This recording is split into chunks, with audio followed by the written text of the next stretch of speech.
Yo siento una sensación de decepcionar siempre a quienes me preguntan por esta relación siempre con este personaje. Yo al personaje no lo entendí nunca.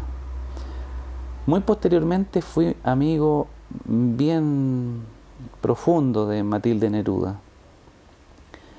Esto fue ya ocurrido el golpe militar y entonces ya la relación fue un poco más honda, empecé a entender la significación de este personaje en la historia de nuestro país y de Latinoamérica y por cierto como gran innovador del idioma español, ¿no?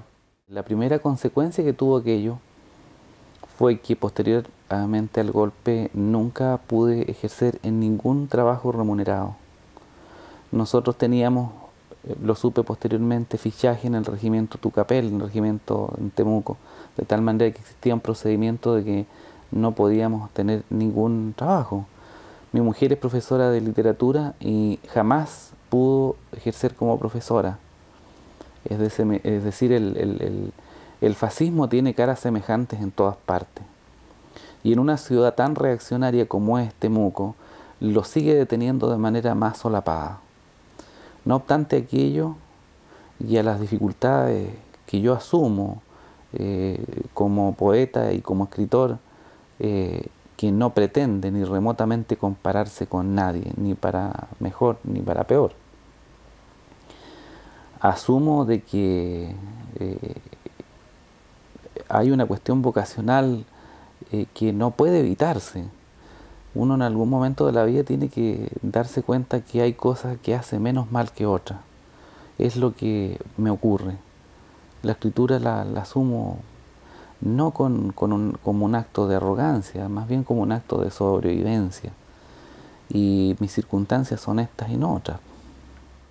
Hay una cuestión que es indiscutible, que es la relación que tiene una geografía, en especial la zona que va desde Temuco hacia el mar, con una concepción estética que marcaría y modificaría para siempre el idioma español.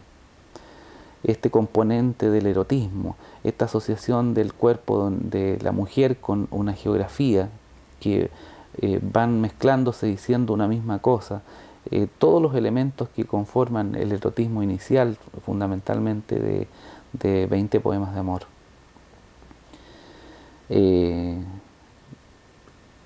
La comprobación de aquello es simple, es ver en el terreno qué es lo que ocurre al leer los 20 poemas de amor con aquella geografía. Y entonces la comprensión será profunda, se ve que las raíces están relacionadas con ese entorno y no con otro. Cuando recibe el Nobel, en el discurso oficial, él hace referencia a la relación con esta geografía, con todo esto que determina su obra durante toda su vida.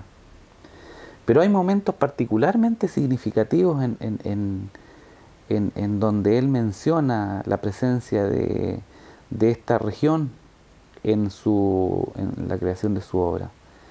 Y me parece que donde más elocuentemente lo hace es en un texto que se llama Viaje al corazón de Quevedo, escrito mientras está en España, y que curiosamente fue un texto que no conformó parte de libro alguno por mucho tiempo, y que fue un texto escrito inmediatamente antes del canto general.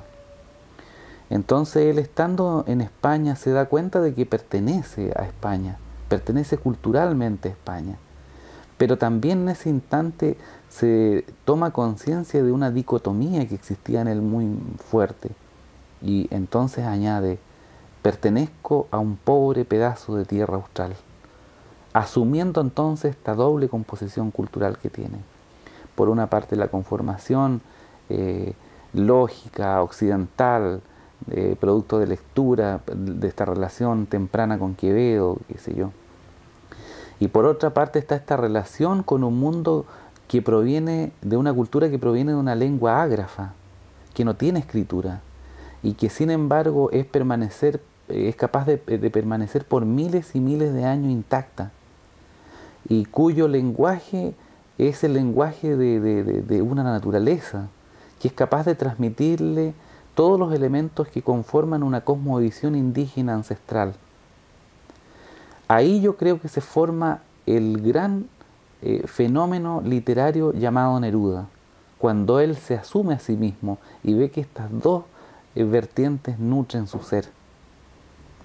Por eso es que Federico García Lorca, en forma tan clara, define a Neruda como un poeta más cerca de la sangre que de la tinta. Me parece que ha sido la definición mejor que se ha hecho.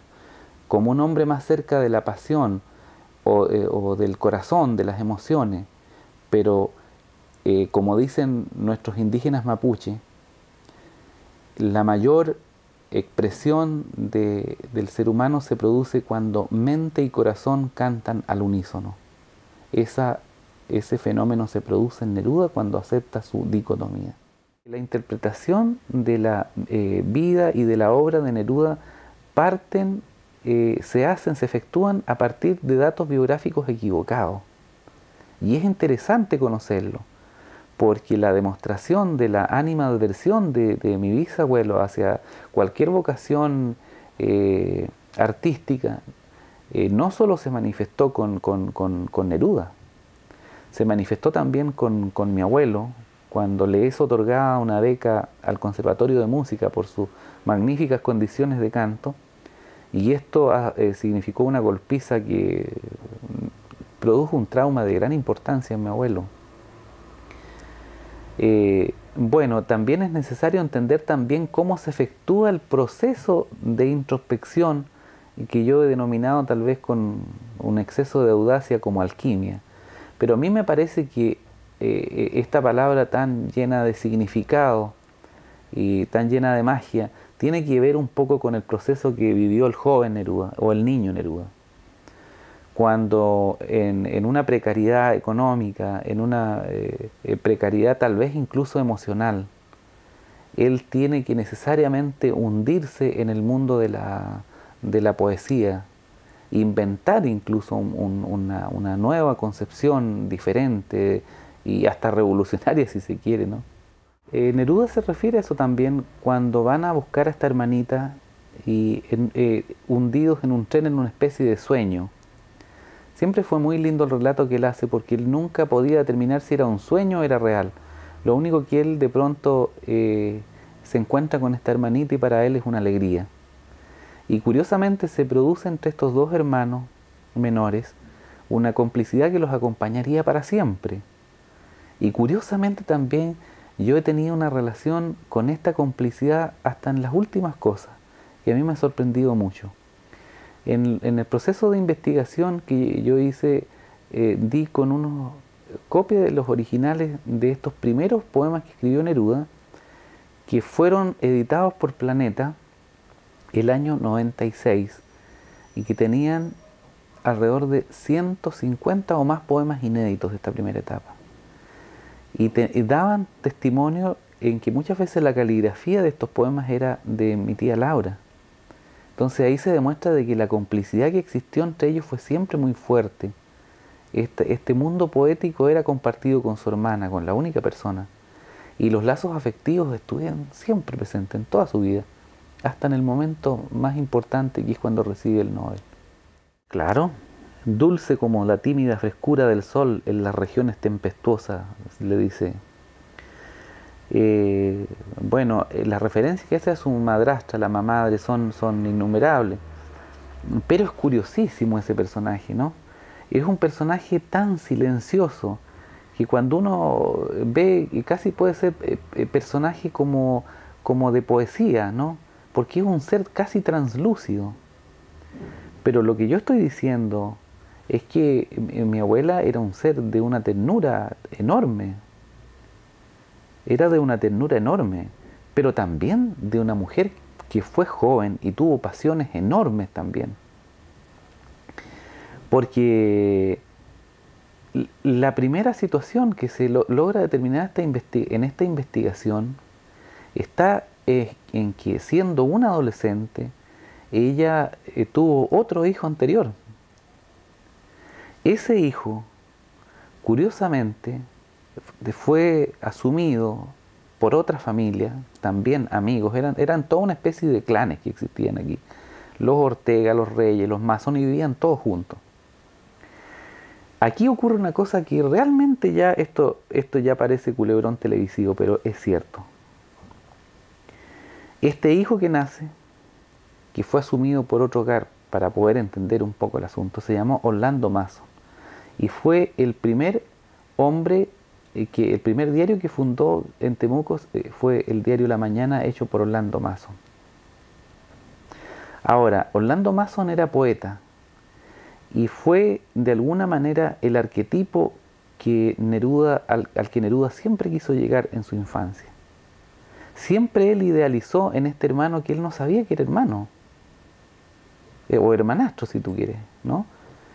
Y este hombre que era bastante mayor que él, siempre de alguna u otra manera le dio cierta protección y le insinuó el camino poético.